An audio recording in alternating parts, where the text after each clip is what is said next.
यार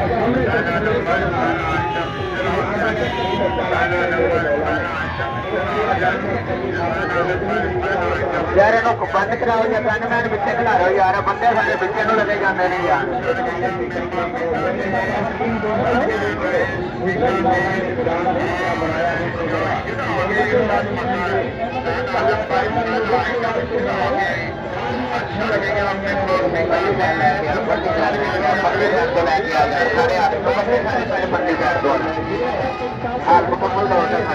टोटल हाल अंदर कोई बंदा ना खराब हो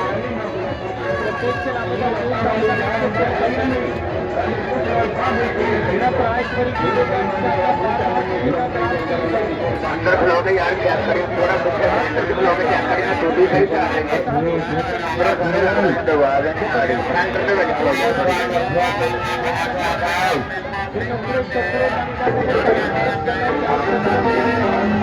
टोल ना खिलाओ सेंटर के पीछे से चला गया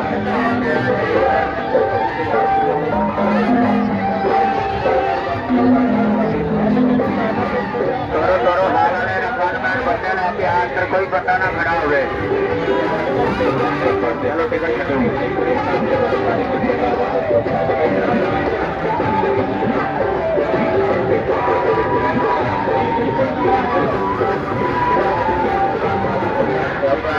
bye